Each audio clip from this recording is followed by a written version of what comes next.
Hare Krishna, Dandavat Pranams, please accept my humble obeisances. Today is the most auspicious Narasimha Chaturdashi, this which happens on the 14th day of the Vaishak month, May. And so a lot of things we will be discussing. But prior to that, I would like to first of all thank the Yatra leaders of Avataridesh, His Grace Narasimha Prabhu, Narasimha Bharu Prabhu, His Grace Siddha Gaurangadas Prabhuji, and all the senior devotees of Avataridesh, and also Satkirti Prabhu, uh, Ravipati Prabhu, Madhusudan Prabhu, and I'm not naming many other devotees who are all being instrumental in connecting me and my family to this very wonderful yatra called as Avataridesh Yatra. So Avatari, which is Krishna himself. So we have named this yatra after after the Lord himself. So I'm very fortunate to be part of this yatra, and also very fortunate to be able to say some words today on this most auspicious occasion. So today's discussion is actually to just highlight a few of the innumerable points that have been said over a number of classes regarding Lord Narasimhadev. We would like to have the senior devotees discuss after my short presentation of class, and so that all the devotees, there is a wonderful number of devotees who are assembled here. They are also illuminated by the knowledge which has come from the disciplic succession.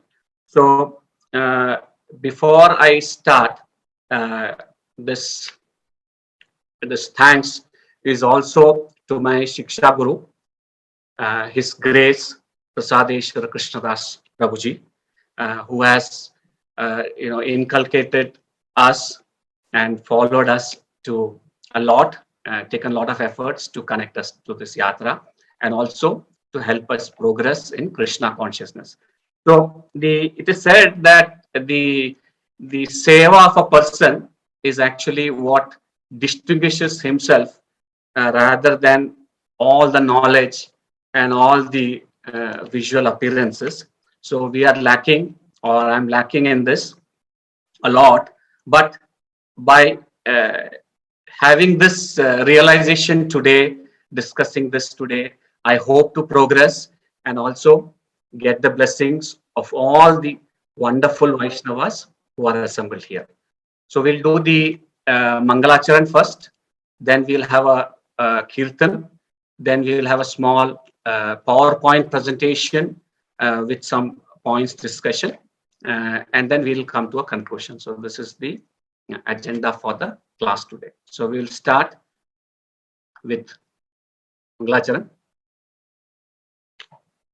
Om Jnana-timirandasya Jnana-jana-shalakaya Chakshurunnimittam Yena Tasmai Shri Gurue Namaha. Shri Chaitanya Manobhishtam Stapitam Yena Bhutale Swayam Rupa Kadamayam Dadati Swapadantikam Vandeham Shri Guru Shri Utapada Kamalam Shri Gurun Vaishnavamsya Shri Rupam Sagrajatam Sahagana Raghunatam Vitam Tam Sajivam Sadvaitam Savadutam Parijana Saitam Krishna Chaitanya Devam Shri Radha Krishna Padan Sahagana Lalita Shri Vishakam Vitamsya He Krishna Karuna Sindhu Dinabandhu Jagatpate Gopesha Gopika Kanta Radha Kanta Namastute Tapta Kanchana Gaurangi Radhe Vrindavaneshwari Vrishabhanu Suti Devi Pranamami Hari Priye Vancha Kalpatarubhyasya Kripa Sindhubhya Evacha Patitanam Pavanebhyo Vaishnavebhyo Namo Namaha. Jai Shri Krishna Chaitanya Prabhu Nityananda Shri Advaita Gadadhara Srivasadi Gaura Bhakta Vrinda Hare Krishna, Krishna Krishna, Hare Hare, Hare Rama, Rama Rama, Hare Hare. Okay, we will start with the Kirtan now. This is going to be sung by Parth, accompanied by Deepti Madi. Hare Krishna. Jaya Radha Madhava Jaya Kunja Bihari Jaya Radha Madhava Jaya Kunja Bihari Jaya Radha Madhava Jaya Kunja Bihari Jaya Radha Madhava Jaya Kunja Bihari Jaya Gopi Vallabha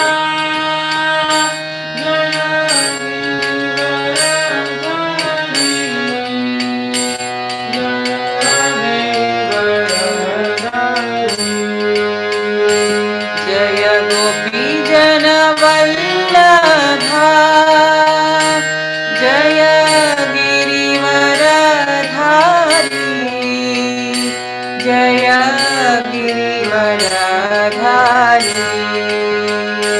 Jaya Gopi Janavallabha Jaya Girivaradhari Jaya Girivaradhari Jaya Gopi Janavallabha Jaya Girivaradhari Jaya Girivaradhari Yashodanandana Braja Janaranjana Yashodanandana Braja Janaranjana Yashodanandana Braja Janaranjana Yashodanandana Braja Janaranjana Yashodanandana Braja Janaranjana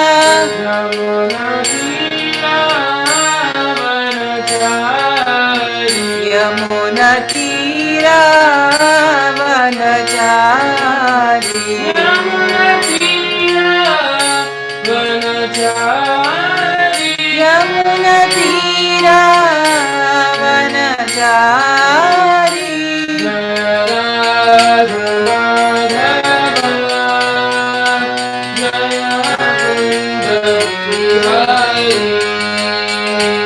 Jaya Radha Madhava Jaya Kunja Bihari Jaya Radha Madhava Jaya Kunja Bihari Gopi Janavallabha Jaya Girivaradhari Jaya Girivaradhari Jaya Gopi Janavallabha Jaya Girivaradhari Jaya Girivaradhari Jaya Radha Madhava Jaya Kunja Bihari Jaya Radha Madhava Jaya Kunja Bihari Hare Krishna Krishna Krishna Hare Hare Hare Rama Rama Rama Hare Hare Hare Krishna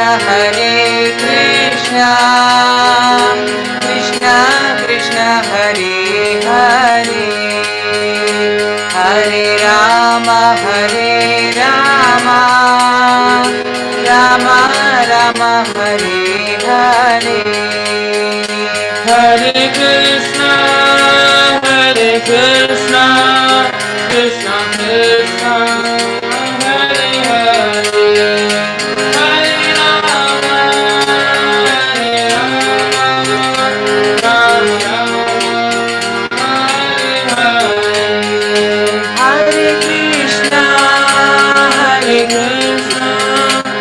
Krishna Krishna Hare Hare Hare Rama Hare Rama Rama Rama Hare Hare Hare Krishna Krishna Krishna Hare Hare Hare Rama Rama Rama Hare Hare Hare Krishna Krishna Krishna Hare Hare Hare Rama Rama Rama Hare Hare Hare Krishna Krishna Krishna Hare Hare Hare Rama Rama Rama Hare Hare Hare Krishna Krishna Krishna Hare Hare Hare Rama Rama Rama Hare Hare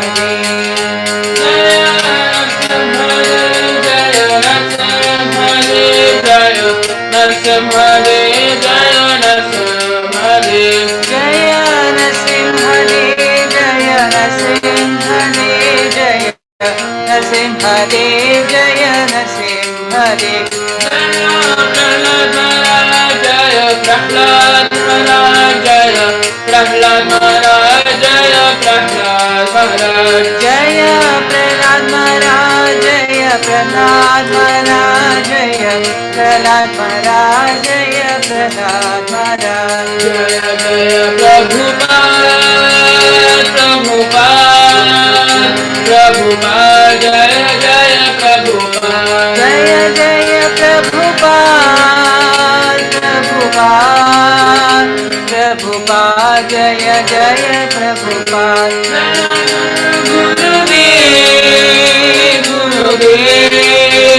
Gurudev Jaya Jaya Gurudev Nitai Gaura Hari Bol Hari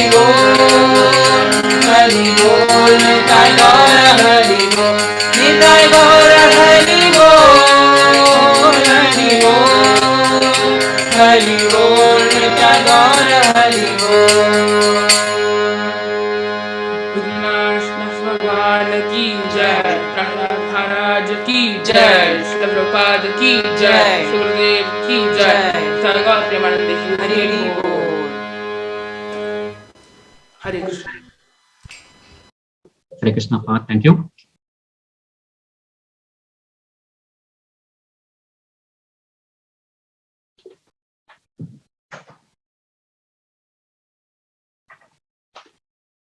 Om Namo Bhagavate Vasudevaya. Om Namo Bhagavate Vasudevaya. Om Namo Bhagavate Vasudevaya. Narayanam Namaskritya Naram Chaiva Narotamam Devim Saraswatim Vyasam Tato Jayam Mudiraye Sarmatam Swakatah Krishna Punya Shravana Kirtana Rayantasto Hyapatrani Vidunoti Suhsatam Astaprayeshu Apatreshu Nityam Bhagavata Sevaya Bhagavate Uttama Shloke Bhaktir Bhavati Naishtaki Mukam Karoti Vachalam Pangum Langayate Girim Yatkripatam Aham Vande Shri Gurum Dinatarinam Paramananda Madhavam Shri Chaitanya Ishwaram Hari Om Tat Sat. Yeah, Hare Krishna. We are going to discuss the glories of the most benevolent avatar of the Supreme Lord. We will start with how this happened. How the reason for Lord Narasimha to manifest himself on this earth. So we'll start how he came today.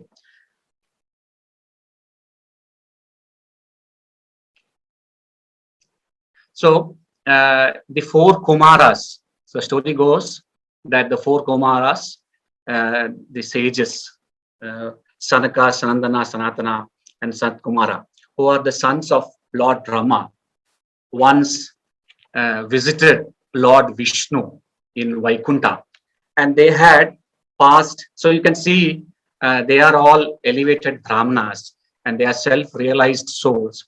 So they are not wearing any clothes and they look like small children.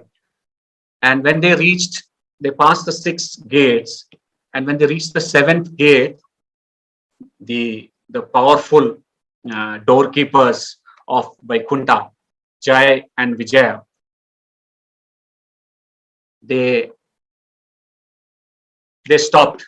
So they were visiting Lord Vishnu, and then they were stopped because when this doorkeeper saw these small children as it is, they were thinking that they should not allow these four Kumaras to children to enter and meet Vaikunta.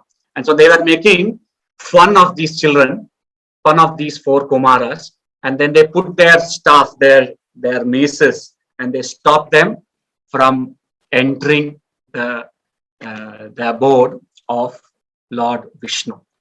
So the Kumaras became enraged and then they cursed. And they cursed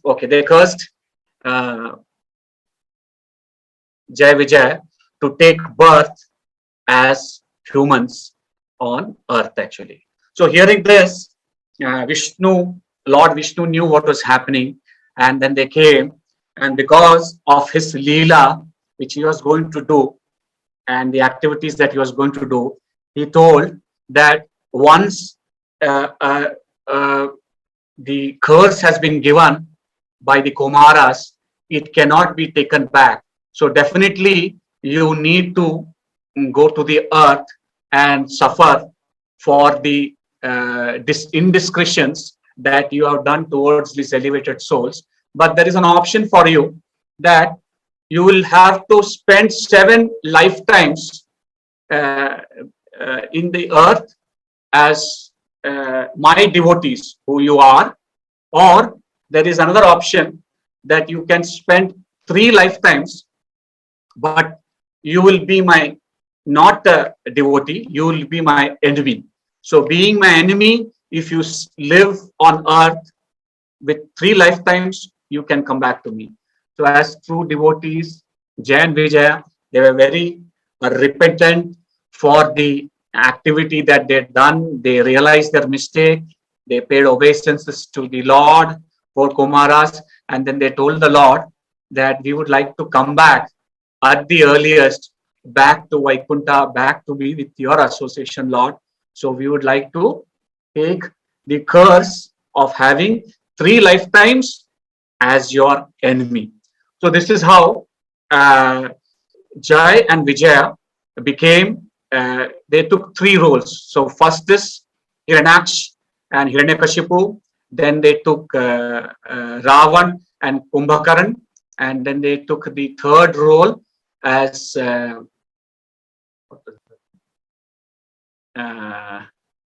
Shishupal and Dantavakra. So we will now actually see how when they take the role, what happens. So they have supposed to be great enemies of the Lord. They are the real opposite of what they are. So they became Hiranyaksh and Hiranyakashipu. So Hiranyaksh was a terror, and he terrorized the entire 3 worlds, Swarglok, Prithvilok, and the Patalok. And he was a cruel, very cruel demon. And then he for fun, he would actually break the waves of the ocean. And then one day he went to the Lord of the ocean, which is Lord Varuna, and said, he fell at his feet and in sarcasm said, please fight with me. So this Asura was always looking to take fight to defeat good people. and he's always looking for a chance. And then, and he asked Lord Varuna. So Lord Varuna was very old, and he was a little afraid also. He said, I cannot fight you. I am scared and I cannot fight you. But there is definitely one, Lord Vishnu. He is somebody who is of your capacity. Please go and fight with him. But he also warned him that if you fight with him, your death is definite. So Hiranyaksha laughed at it, and he was very proud of his strength. It is said that these two asuras, Hiranyaksh and Hiranyakashipu, was gigantic, so gigantic in size that when they moved on earth, they used to block the sun. So they were so huge. So you can imagine how huge they were actually. And then they could break the ocean. They could break the waves in the ocean. They could frighten Lord Varaha. And then with this, he actually challenges Lord Vishnu, and Lord Vishnu takes the avatar of Varaha, Lord Varaha, and then kills Hiranyaksh. So why are we talking about this avatar? Because Hiranyaksh is killed, his brother Hiranyakashipu is highly enraged. So Hiranyaksha is to do everything under the shadow of Hiranyakashipu. He's saying, whatever I do, Hiranyakashipu will take care of me. Alas, when he faced Lord Vishnu, Hiranyakashipu could not save him. So Hiranyakashipu said that I need to now have the powers. So I am the most powerful man in the universe. So he actually went to the mountain and then prayed to Lord Brahma, and he did severe austerities, fasting, and after meditating thousands of years, he asked Lord Brahma for the most potent boon, that is immortality. So Lord Brahma said that I myself am not immortal, so I cannot give you immortality. However, you can decide what you want other than immortality. So this Asura, Hiranyakashipu, thinks that he's very intelligent. We also think that they're very intelligent number of times. So he asked a boon by which that neither a man or an animal could kill him. He would neither be killed during the day or night. Neither an astra shastra could harm him. Neither the land, the air, or sea, he could be vanished. And neither can he be killed inside his residence or outside his residence. So he thought, like we think many of the times, that most of the equations have been ticked off. The boxes have been ticked off. We are very secure. So with that boon of Brahmaji, he actually captured the three worlds, and everything was under his control. It is said that he frightened everybody so much that even flowers, when they had to bloom, they had to take his permission. Otherwise, they couldn't bloom. Such was his control over the three worlds. So when he was doing his tapas, his wife Kayadu was kidnapped by Lord Indra. So Lord Indra thought, and all the demigods thought, that now is the time that this Asur is anyway gone to pray. He must be, doing repentance after his brother was killed. So let us make sure that there is no other Asura born from these Hiranyakashipu. So Kayadu had Bhakta Prahlad or Prahlad Maharaj in her stomach when Hiranyakashipu was going for his penance in the mountains, Bhadrachal mountains.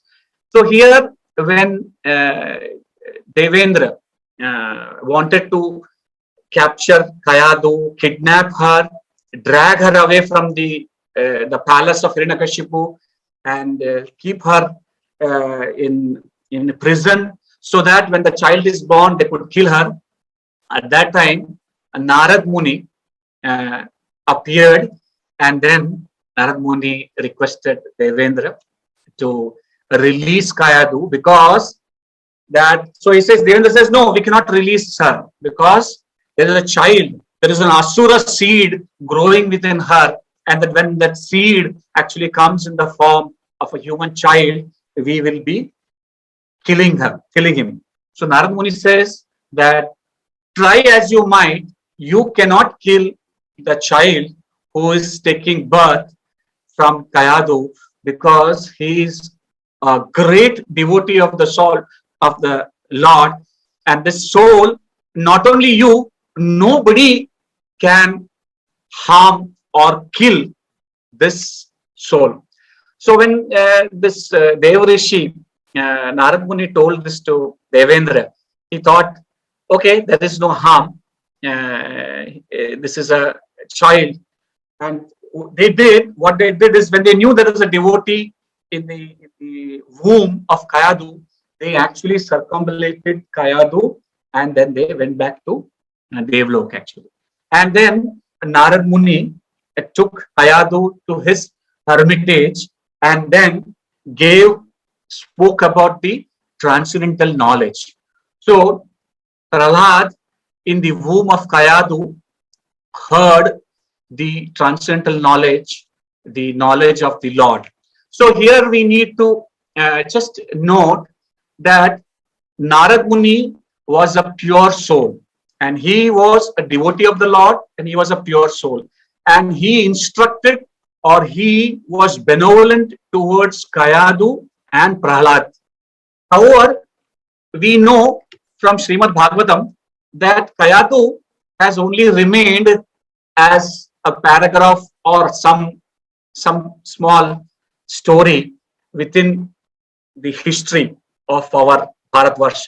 But Prahlad Maharaj actually grew in stature like a seed growing into a tree, and from the tree growing into giving the fruits, sweet fruits, and then able to taste and nourish the sweet nectar of transcendental knowledge. So information or knowledge given to two people is reflected differently depending on the response that we do. That is what we are going to discuss ahead. So here Prahlad Maharaj grew, and when he was about 5 years old, he was a toddler. He began to walk and all. The king Hiranyakashipu, who was already terrorized the entire universe, he decided that he would get Prahlad to be coached by Shanda and Smaraka, the two Amarka, the two the sons of Guru Shukracharya. So Shukracharya was the guru of the Asuras, and his two sons, Chanda and Amarka, they were very good teachers. And then Prahlad Maharaj, or Bhakta Prahlad, or Little Prahlad, was given into their custody, and they taught him politics, economics, and many other things which are required to rule as the successor to, or as a lineage of, the great king, the great demon king Hiranyakashipu. However, Prahlad Maharaj, because he has been given this transcendental knowledge by Narad Muni, he was always meditating on the Supreme Lord, and he also instructed his friends to do the same. So you have to remember that he is a very small boy, but different to his mother, he has actually realized the knowledge, the supreme knowledge of the Supreme Lord, and he started meditating constantly on the Supreme Lord. And by doing this, he was also able to instruct his friends to do the same. And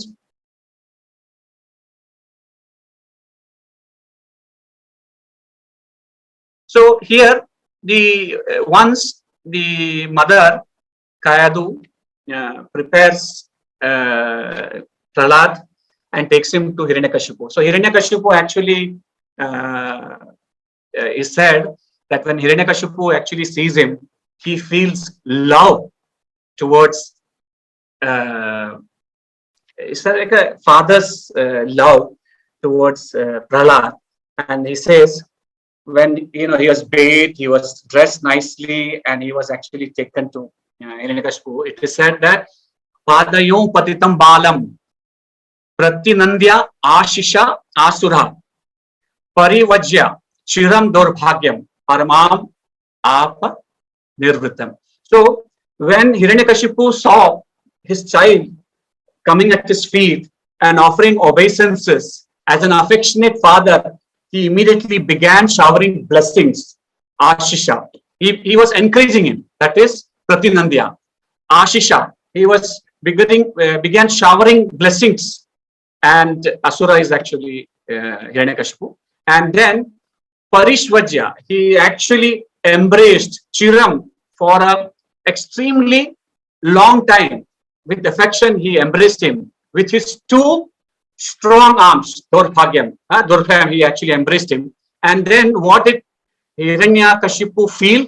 He became very happy in this way. So this is a father feeling love towards his son, seeing him. He's got Param Am Apa Nirvritim. Further, when he sees him, he actually, Narad Muni further says that seeing this boy like this, son, he says, Arupyankam Avagraha, which means he took him and placed him on his lap. And then smelling him, Murdhanyashru Kalam Hove.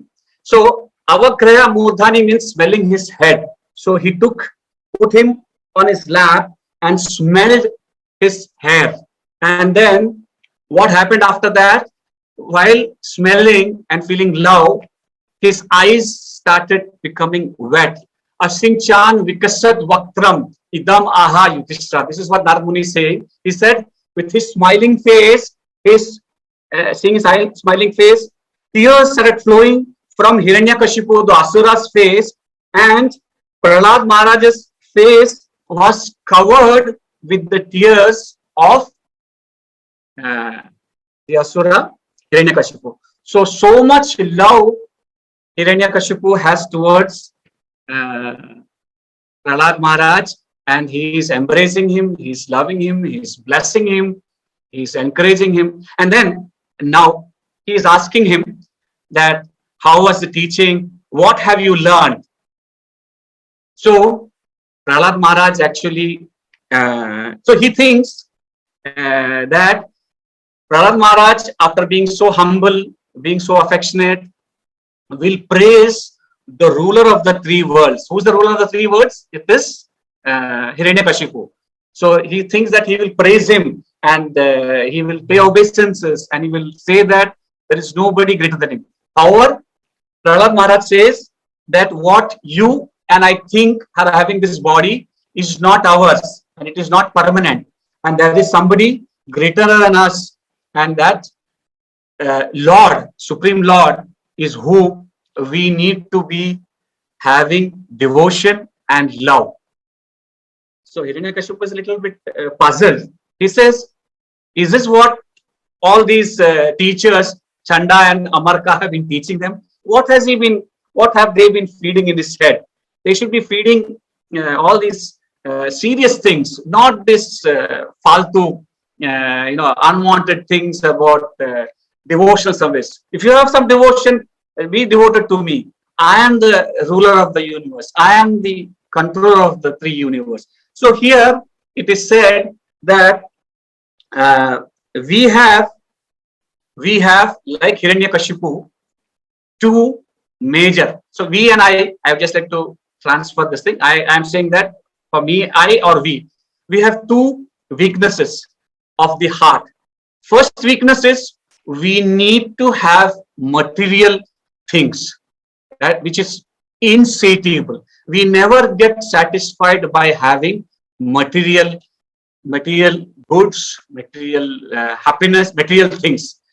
This is the first weakness. The second weakness is that once we have this, we also need to have that urge to control whatever is around us or everything that we believe is our property. So here, how are we saying this?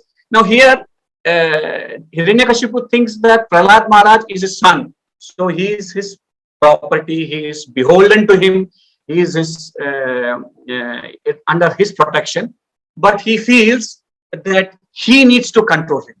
So at this point, the major thing that comes out is the pride of Hiranyakashipu is hurt. He who thinks that he is the master of the three worlds feels slighted, insulted by his loving son. So even though he is his son, even though he is very loving towards his son, he gets little disturbed. So in our day-to-day life also, we feel that Prabhuji has said very nice things, and we are very happy actually, and we love Prabhu, or we love our wife, or we love our children. But the moment they tell us something which hurts our pride, our ego, then the entire thing changes, and then the party becomes from a friend, the person becomes inimical, or the friend becomes an enemy of us. So like this, by saying this, Prahlad Maharaj became not his son, not his friend, but somebody whom he feels he needs to control and train and change. So in our life also, we have this urge that we need to first have material products, and then we need to control. At any point, at any time that this control is objected, or somebody actually hurts our ego, then that person becomes our enemy, and then that creates a rage in ourselves, so much that we are even willing to hurt and harm that person. Okay.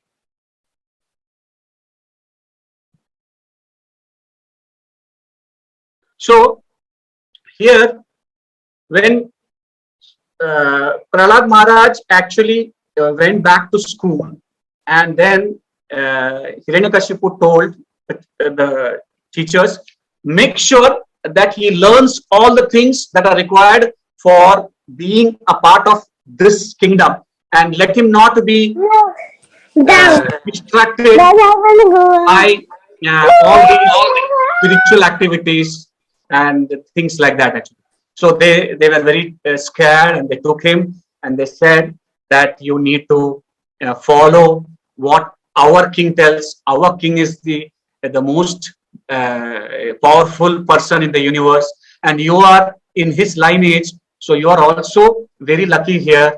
Why do you want to bring all these Krishna conscious things and trouble all of us, trouble us and Hiranyakashipu also? So Hiranyakashipu thought that by now Prahlad would now learn, but he was a little suspicious, or he was a little concerned. And then after some times he tells the two teachers to bring him actually. So the teacher actually brings them for one particular reason. So this, what he does is actually, Prahlad Maharaj even teaches the Asuras, the children of Asuras. These are the Daitya Suta. He teaches them on the transcendental knowledge. So when he teaches them this transcendental knowledge, they rejected the sons of the demons. They rejected the instructions given by their teachers, and they took the instructions from Prahlad Maharaj very seriously.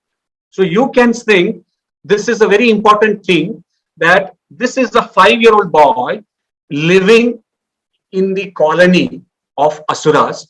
His father is the most powerful person, entity in the three worlds.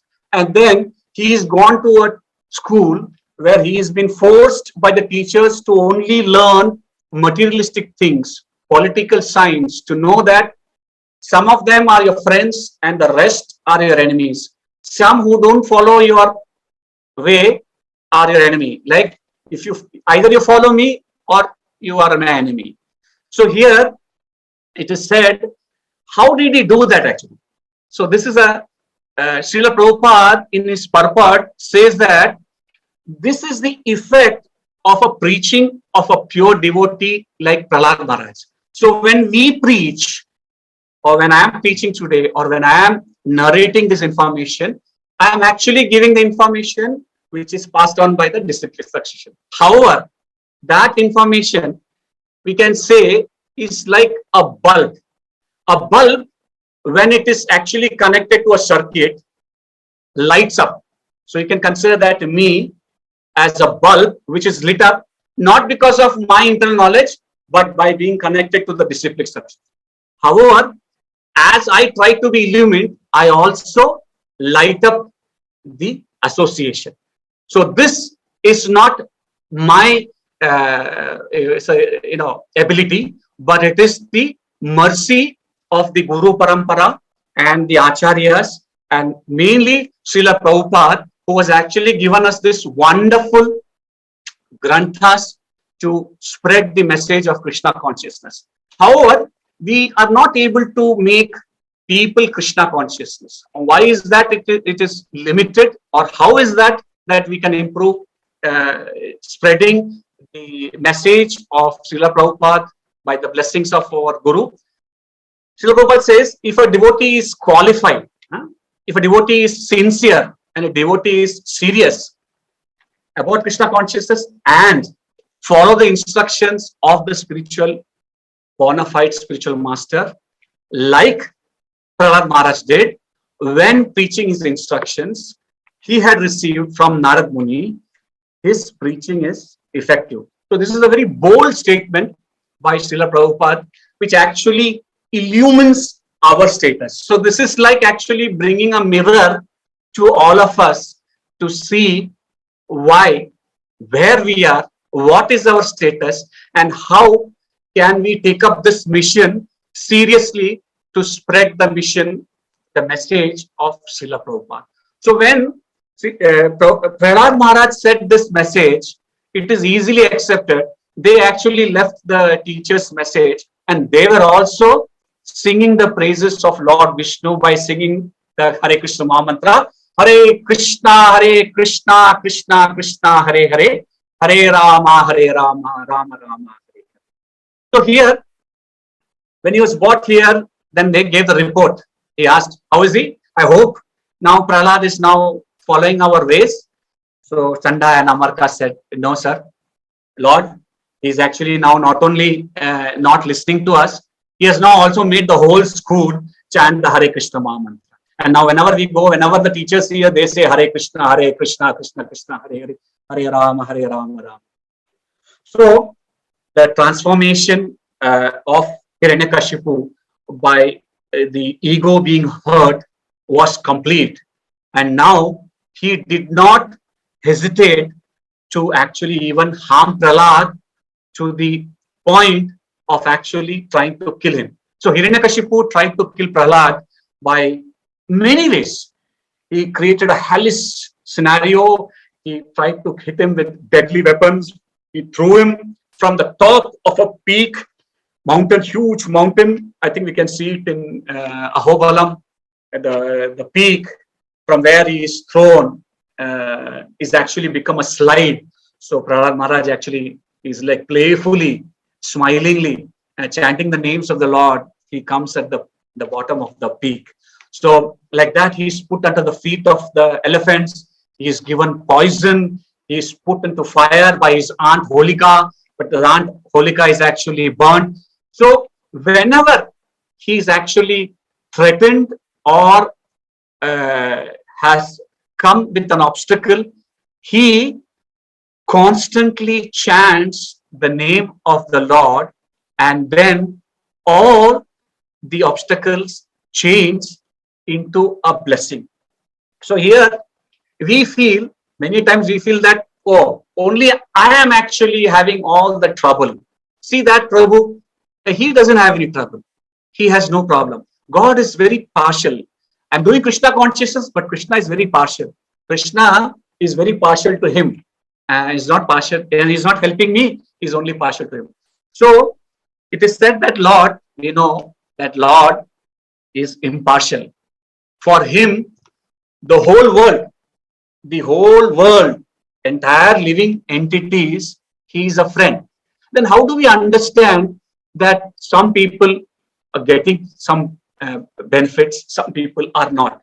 So it is said that you can only progress and get the benefit of the Lord by your practice of devotional service. You might know everything. All these things which we are speaking about, this might be already known to you and many more things. But this will not have any effect unless you practice pure loving devotional service. So this is what Prahlad Maharaj was practicing. So no matter what his father was trying to do, all the time he was actually having only the remembrance of the Lord, and in every activity that he did, he was remembering the Lord.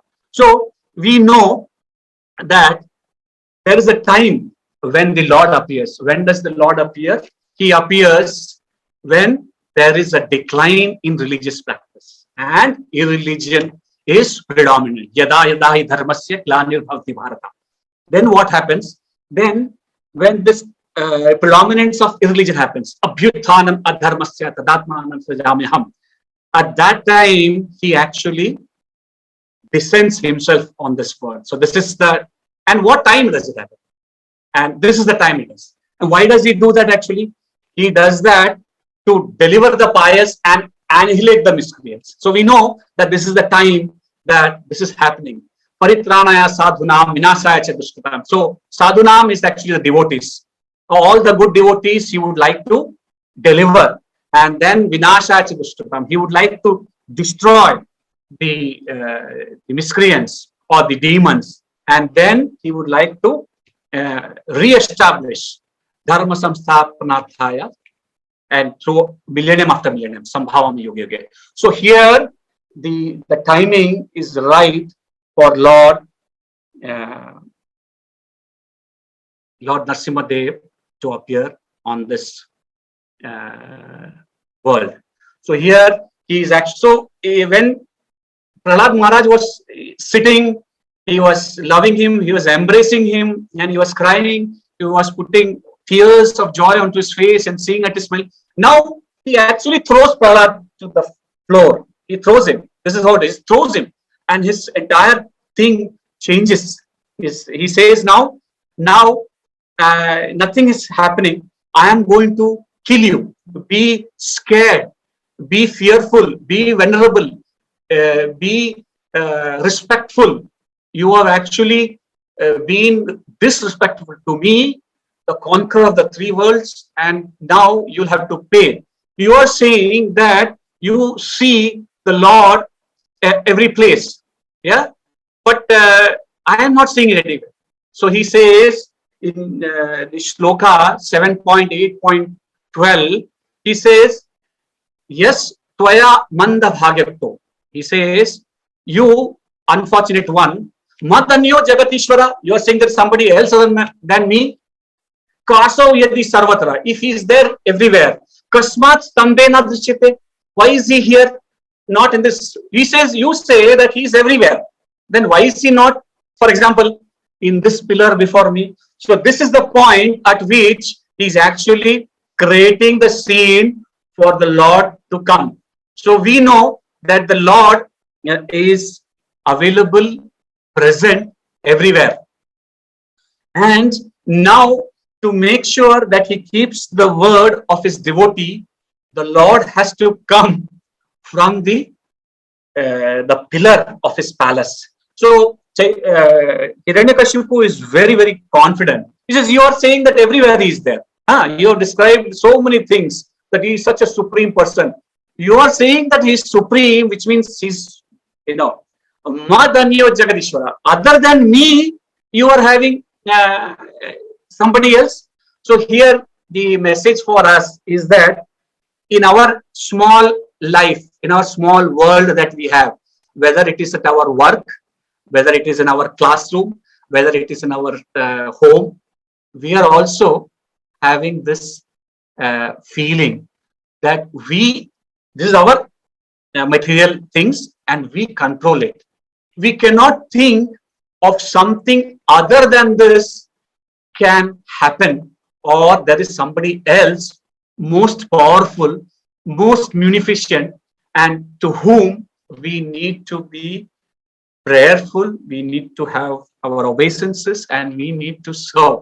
So this is a message for us, like the message for Hiranyakashipu, where he actually thinks that there is nobody other than him in this three universe. And he now is going to prove to his son Prahlad, and by killing him, and say, easy in this pillar. If you're saying everywhere, I cannot see him. You're saying he's everywhere. Let me see him. And then he actually hits the pillar. And that from that pillar comes a huge deafening sound. And from that deafening sound, it's so powerful, it is said that this Asura, when he hits it, he thinks that, okay, he doesn't know what has happened. He's startled because the sound actually reaches the Swarglobe. And then from there, Brahmaji feels what's happened. Then all the demigods, they come to see where is the sound. We cannot find the source of the sound and what is happening.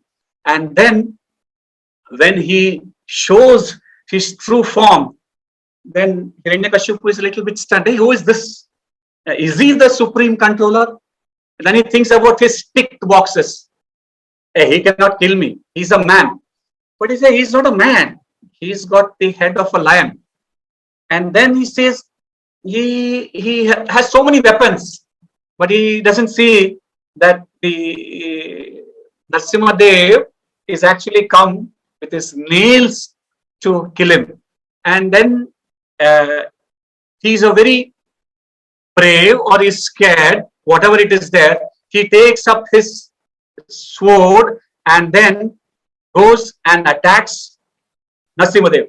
So this is a great sight. So when this is a sight to behold.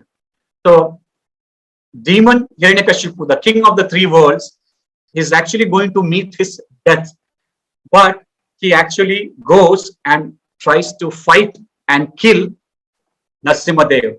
And Narasimhadev, with his fierce, the mane of the lion, it's all on fire, and he is coming with a rage, and he is actually roaring loudly. He's roaring because his great devotee, who is all of 5 years old, has been punished, and he has reached the limit of his sinful activities, and he needs to finish his stay on earth.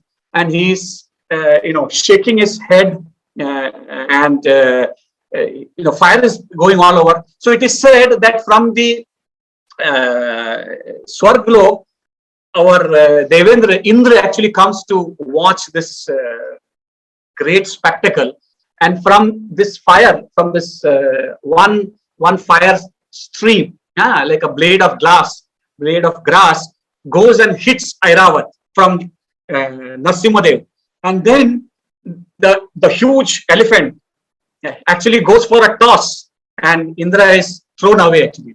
So such is the power of Narasimhadev. You can see how ferocious he must be, that just with one blade of fire from his mane, Indra has actually gone for a toss, and even his elephant, Airavat, was also hit. Now, when Hiranyakashipu actually starts fighting, he looks up, it seems. And when he looks up, the demigods who have been threatened and pressurized and terrorized, they actually think that, yes, looks like Lord has come to defeat Hiranyakashipu. But he says, but who knows? We have not seen the Lord's power yet, actually. He makes all these things. Yeah. What if actually Hiranyakashipu wins? What if he wins? So the moment he looks up, they hide, because they think if he wins, then he will come, and then there will be a great battle, that who will be caught and who will be escaping from the Swargalok. So they actually hide whenever Hiranyakashipu looks up. But Hiranyakashipu, though he's fighting hard, he is a morsel, he's a tiny morsel. It is said that in Ahobalam, where this entire Leela was performed, it is said that the Lord is taking great joy in beating Hiranyakashipu. He says he just takes him with a small finger and he's doing a patak this side and attack this side, patak this side. So everywhere he's throwing and Hiranyakashipu is coming. Then his army is coming and there is a great noise and great activity and great dust. And what is happening? All the demons are being killed one by one, and not ones and twos. It is coming in thousands. This anger is increasing and increasing by, every moment it is increasing, and all the demons are killed. Finally, the Lord actually feels, now I think I need to close this activity. I think, Hiranyakashipu, your time is up. You have given me enough exercise. I'm happy with that. And now I need to, your end is near. So he actually holds Hiranyakashipu on his lap, goes between the inside and outside the house, in between that, and then during twilight, which is neither day neither night, with his nails. So nails, we know they are not, they grow, but they are dead things, and with that he actually kills Hiranyakashipu and then tears up his body. So it is said that when he tears up his body, he expected that all the lords, all the demigods and everybody will actually shower him with flowers, sing his praises and things like that. So nobody did that. They were all very scared. They did not know what was happening. And when they saw Narsimha, they were extremely scared actually to see that Ugra Narsimha. No, they are not seeing anything like that actually. So it is said that the Devendra actually tells Brahmaji, please go and pacify him. Otherwise, who knows? Maybe then he will come. He will now try to ask us for our report card what you have been doing, how your devotional service has been, and then punish us also. So please pacify him before he changes his mind and comes to take task. So Brahmaji says, it is beyond me to now go at this juncture. We will ask Lakshmi Devi. So Lakshmi Devi, as a consort of Lord Vishnu, says, even I haven't seen such a form, and I don't think that I will be able to pacify him. So you can see that in the three universe, the demigods, even Brahmaji, even Lakshmi Devi is unable to pacify. So this is the Raudra Roop or the Ugra Roop of Narsimha Dev, and he is actually like molten fire, brimming with lot of rage actually. And what he does is, because nobody is actually singing his praises, nobody is putting flowers in it, he said, let me take an abhishek myself. So he rips apart further the stomach of Hiranyakashipu, and the blood is splattered on his entire body. And then, we normally garland the Lord or a good devotee. So he actually takes the intestines from the body of Hiranyakashipu and then garlands himself. And after garlanding himself, he goes and sits on the throne of Hiranyakashipu, because he says, this throne is dutifully belonging to me. So it is at this position that now the demigods, Brahmaji and Lakshmi Devi are all very scared. And then, so Brahmaji then actually approaches Prahlad Maharaj and then say, you created all these things. Your father created all these things. Because of you and your father, now we are not able to meet our Lord. So we request you, we plead before you, please pacify him and then calm him down. Otherwise, we don't know what are the consequences. So then Prahlad Maharaj prays to Lord Narsimha, and with his prayers, the entire fire gets extinguished. You can only see the embers, everything is cool, and then it becomes cool.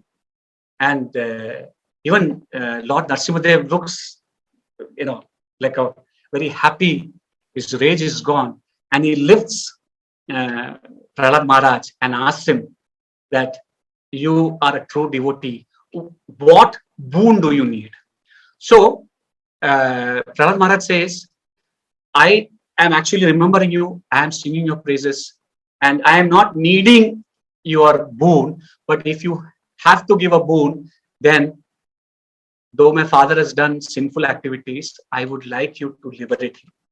So, Lord Narasimhadev says that you're talking of your father, even 21 generations before him have been liberated because you are a true devotee. You are my true devotee. And then that is already done. You just ask for a boon. So Prahlad Maharaj doesn't take any boon. This is the only boon that he wants. And then he continues to spread the message of the Lord. He becomes a further great devotee. And this is one of the leelas of Lord Narasimhadev that we never get tired of by singing his praises again and again.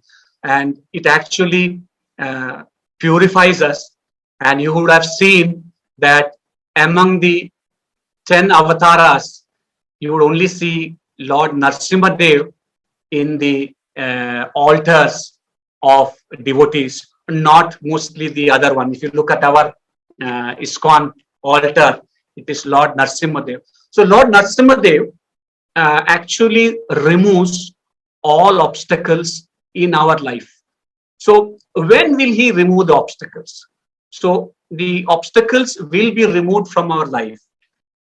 How can we please Lord Narasimha? We can please Lord Narasimha by doing three things. We need to get the mercy of Vaishnavas. We need to get the association of a pure soul. So without this is called the Mahat Kripa. So in Mahat Kripa, if you don't have, you will not progress.